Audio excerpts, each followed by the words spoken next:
Drums of War, Chapter 29. The Imperial Family. In the depths of the Imperial Palace on Exarch, Emperor Nebuchadnezzar Hammurabi the 27th lay abed, laboring to draw breath.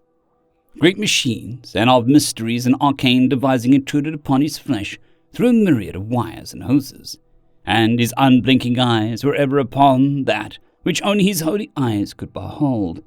An initiate highborn wiped blood from his cheeks as he wept, yet he did not avert from the task, for it was he who guarded the Exarch from the insatiable thirst of Exur.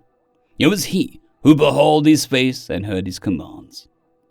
"Behold your commands and desires to awaken the giant you thought to wed, the vengeful goddess Republic," Emperor Nebuchadnezzar Hammurabi the 27th said. The stone walls did tremble, the polished floor did creak, and none dared look upon the flashing lights or turn their faces upon the freezing heat. None but Emperor Nebuchadnezzar Hammurabi the 27th. "Before time, you saith, that her daughter did go to see how we did pluck the ripened fruit for you," Emperor Nebuchadnezzar Hammurabi the 27th replied. It seemed to the priestmaster attending to the life-sustaining machinery that the menace behind him did diminish slightly. "Mine wife did proclaim what she did see, not more, not less. Glory and blood were portended, not victory and morsels. They perish in battle, and not upon your sigils. They perish at your bidding still, yet you groan that you do not sup as you would have. Did you not think a giant would contest your thirst for her lifeblood? Have they not obeyed your commands? Have they not kept your precepts? Your demands have enraged the bride you chose. Your commands have raised up their fury against us, your servants. You became complacent with our might, for none could stand against us for so long. Yet the Terrans do stand upon our very forge worlds and wrest away from you, your new-made serfs. We have done as we have ever done, obeyed, commanding you, and we shall yet obey." An acolyte lord tasked with supplying the great machines with holy urgings looked in terror as his back was blasted with a burning chill and darkness swept over his eyes. "Hearken and obey," Emperor Nebuchadnezzar Hammurabi the 27th rasped. "Exur, may the stars tremble at his step, has seen our devotion, has seen that he's mighty to fail in the face of the sons of the vengeful goddess Republic, has seen that no coward nor incompetent is to blame. Yet he still does desire humanity, and the spirit which they have made for bride. It is thus the star tremblers do awaken. Their coordinates are now revealed to our navigation systems, and we are bidden to board them and teach the sons of Republic to tremble. Gaze ye faithful upon the great shipyards of Exarch itself, for there are all that our ships did plunder from unworthy by the might of Exarch. May the stars tremble at his step himself, and there by his power are new drafts for battleships to contend against the terrible spear of the Republic.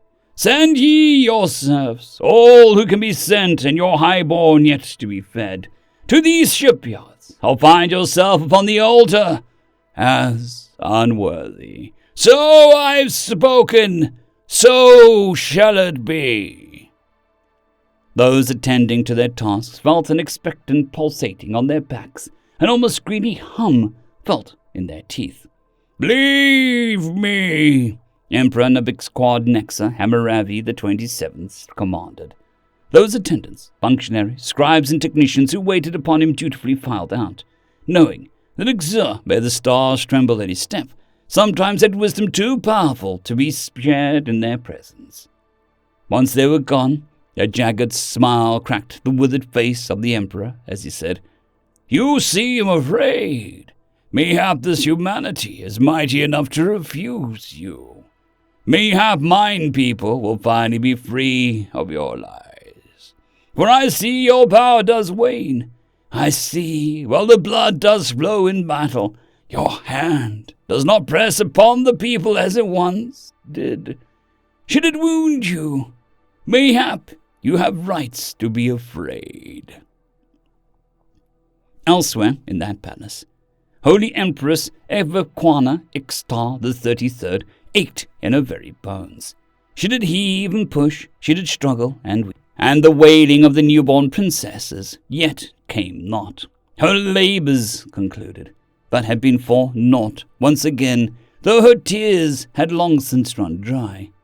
She heard not the murmured apologies of the female serf used to deliver the unspoken news, and found her heart not yet hardened against the grief for the girl. She had not needed the girl to speak that her son was born still, yet the girl must die nonetheless. "Give to her the cup of peace," Holy Empress Evaquana Ixtar commanded, as once again the machines which bound her did replace her womb, and place within her a prince to grow. The priestess attending the task gave the serf a gentle pat upon her shoulder, and said, "I obey, O Holy Empress." The girl did weep silently, as she did leave the birthing chamber, for she knew her fate, and there stood along the wall yet a new serf girl, who would speak the unspeakable news next. "O Holy Empress," another priestess did say, "there have been more visions amongst the serf women, and they do see as you do. I tremble at the sight, for the Republic turns the face of fury upon our people." Holy Empress Evaquana Ixtar sighed, as a new line of worry did crease her weary visage. "And yet come we say that any other hands did the deeds she does revile. Shall we cry blame upon another because we did obey?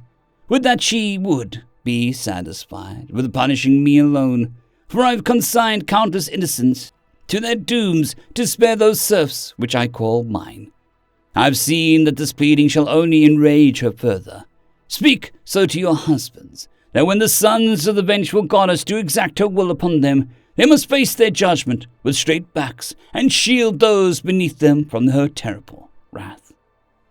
The cruel machines did groan with menace, and Holy Empress Evaquana Ixtar did groan with pain, as the high priestess did reach out to comfort her.